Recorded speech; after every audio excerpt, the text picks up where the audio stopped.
More exciting than breakfast and a lot more enjoyable to cook, brunch is ideal for sharing. First up, my simple and delicious frittata. Eggs are great, they are so versatile. And once you've mastered how to cook them, trust me, the door then opens to a wide range of delicious options. This is like a triple omelette, but a lot more ingredients than a normal omelette. We'll start off with some lovely smoked bacon. Slice the bacon in. No salt, a little touch of pepper. Start off on a high heat, get that bacon really nice and crispy. Otherwise, you just boil the bacon and it's got that soft, unpleasant texture in the frittata. Turn down the gas and now start adding your veg. Roughly chop a red pepper and add it to the pan. The peppers and the bacon take the longest, so they've always got to go in first. Now, soak them off. And the peppers have been cooked now from that sort of rendered fat from the bacon. And then the spring onions. Just bunch them up and slice them. I want them on an angle so they come like little green diamonds. Spring onions in. Now, for the eggs. Crack in the eggs. For that size pan, 7 or 8 eggs. I want to fill it right to the very top. And more importantly, when I turn this out, I want it like a gatto, nice and thick, so we can slice through and see all those wonderful veg.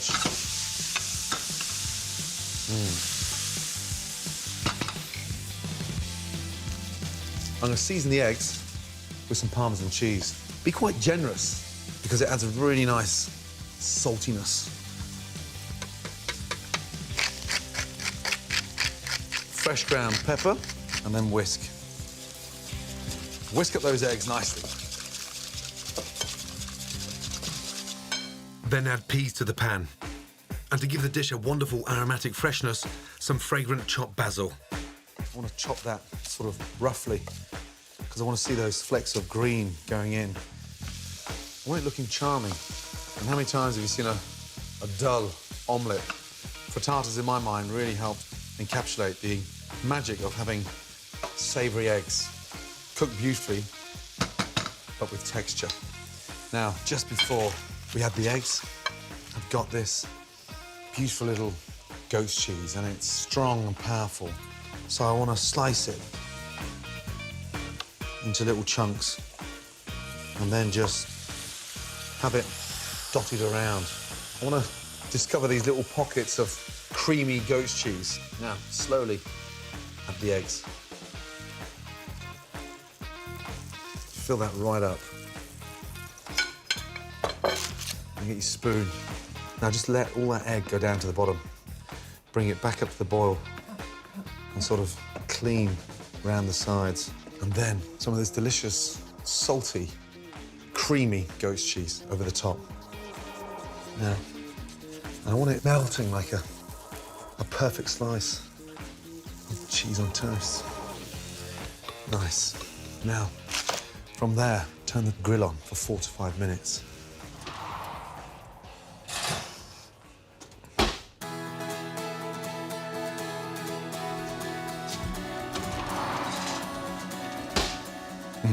Now, just looking at that, delicious.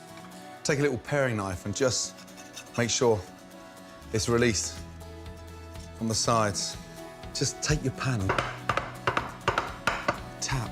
That will hopefully release the frittata from the bottom of the pan. Now, put the board over the pan. Turn that gently and just shake. Say a little prayer and lift off the pan. Beautiful. Now, from there on, there it's there, look. Now, slice through. You can see how soft and creamy that is in the center. And that goat's cheese is just melting, almost like a little sauce inside.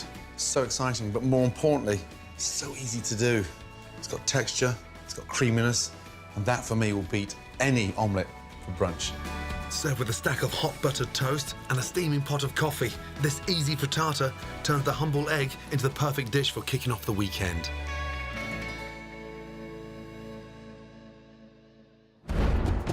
Brunch should be a laid-back affair and a treat, so the dishes need to be easy to cook, but never boring. My next recipe takes the humble pancake to a whole new level of flavour and excitement. Soft, fiery and irresistible. Spicy pancakes. One of the secrets to good cooking is learning to use your imagination. When it comes to brunches, you don't have to stick to the old standbys. These delicious, spicy pancakes are a really great alternative, but more importantly, so easy to do. Start off by toasting your cumin. It's a dry roast, basically. Non-stick pan, just a touch of seasoning. The salt helps to dry out the cumin even more. And then fresh ginger. Slice them nice and thinly. Stack it back up, and then just slice nice little thin slices in there. And then keep that bunched up. Shake the chilli. Removing the seeds will prevent things getting too hot. Now, garlic. Nice. Now, add olive oil to your toasted cumin seeds and in with the garlic, ginger and chilli. Lovely. And it feels strange when you talk about garlic for breakfast, but the time I spent in India, everybody was eating something savoury for breakfast. It was extraordinary. Into your bowl. And set aside. Next, the pancake filling. Add olive oil to a hot pan. Mustard seeds in. Now they'll start dancing the minute they hit the pan.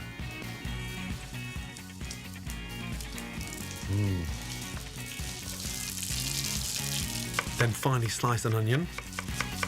Onions in.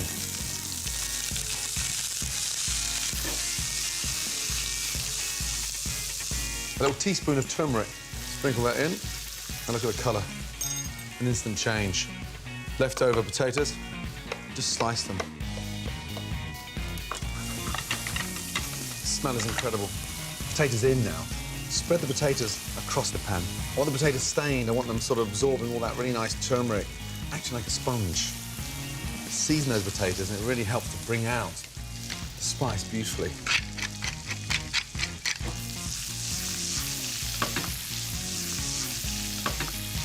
They're ready. Turn off the gas and let them sit there and absorb all those flavours. Back to the pancake batter. Add plain flour to your cooled garlic, chilli, ginger and cumin seeds.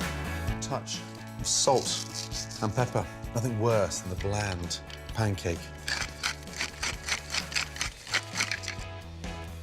One whole egg, milk.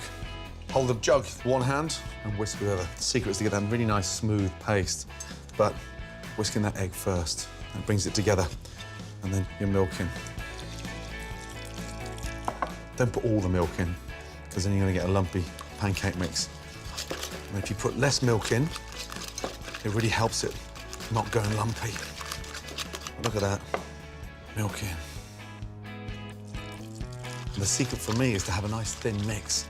Now, just a little teaspoon of oil. That helps to bring a nice crispy edge to the mixture. Now, just taste. That's the texture. Pan on. The larger the pan, the better. It helps to create a nice, thin, even surface. I want that mix going all the way around the pan. Before you put the mixture into the pan, make sure you give your pancake mix a really nice stir. Pan is nice and hot. Turn down the gas. A touch of olive oil in. Get that nice. Whisk with one hand. Pan to the mix. In. 1.5 ladles. And then roll it round. So it's really nice and thin. I want to see the ginger, the garlic. That's what I'm looking for. In there. Now back onto the heat. It only starts to remove from the bottom of the pan and lifts itself up once it's cooked. These little bubbles confirm that it's just starting to lift off the pan. A little shake, that releases it. And then just shake it to the end. And toss. If you haven't got the confidence of tossing, Then use a spatula and turn it over. Now, that's exactly what I want, that nice sort of crisp edge around the side. The colour on the pancake is so important.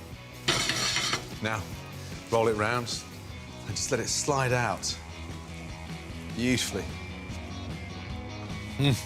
Now, for the exciting part, filling them.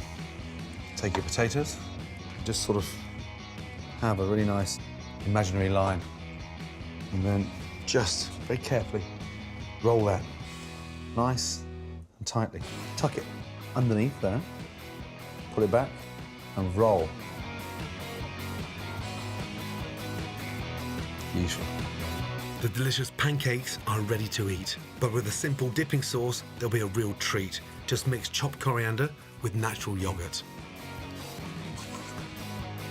That's a really nice cooling agent. Sit that on the side. And that, for me, is a great brunch. Delicious, spicy pancakes. Amazing. And one of my all-time favourites, a dish that always creates a stir, is the daddy of all brunches, steak sandwiches. For me, the secret of a great brunch is fun and casual. Fuss-free cooking and everyone helping themselves. This is the ultimate steak sandwich.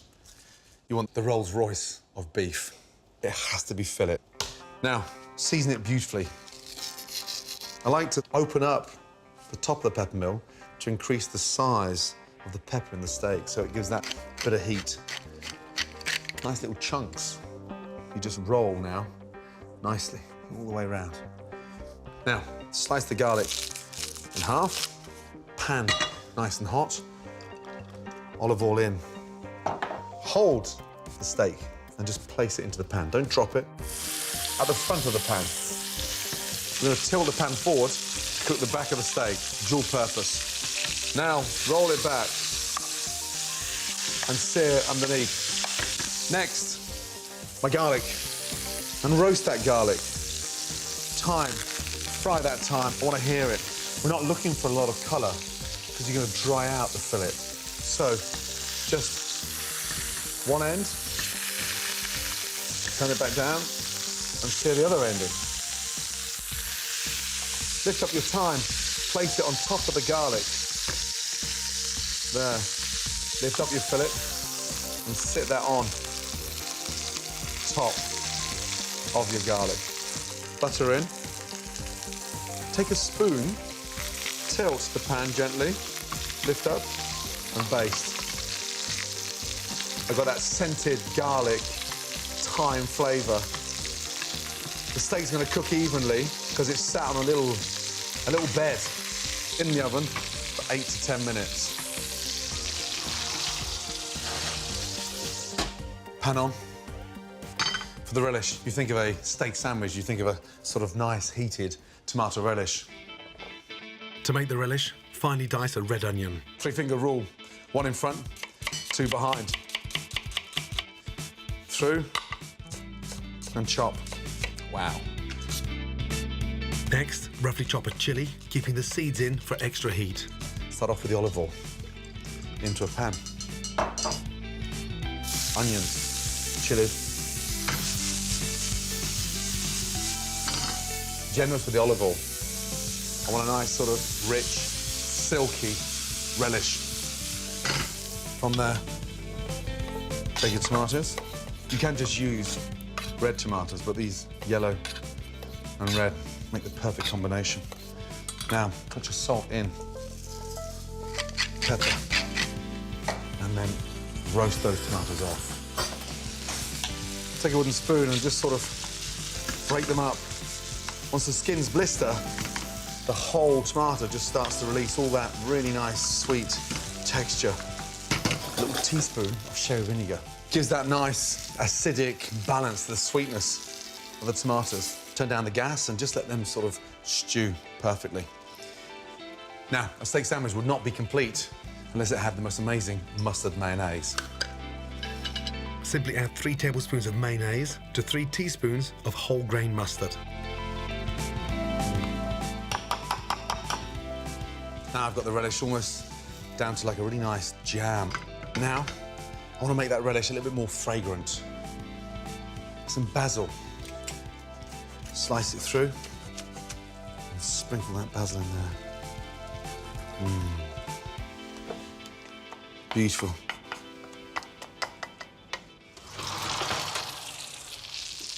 Look at this.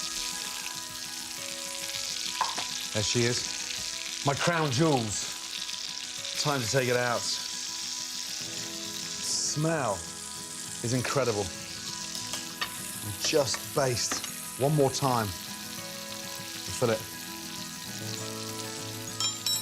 Touch, it's quite soft in the center, so it's just coming up to mid-rare. Let it rest at the same time you cooked it.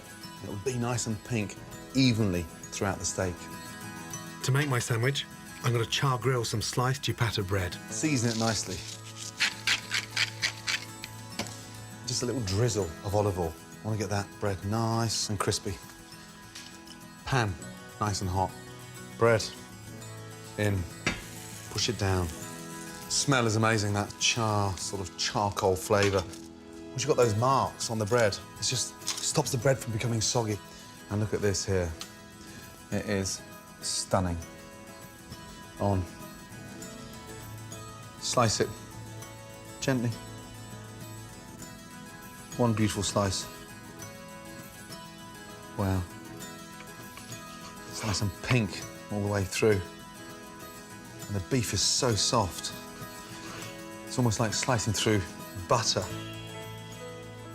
Let the knife do the work. Take a little bit of mayonnaise, spread that with the back of the spoon on both sides. Next, lettuce.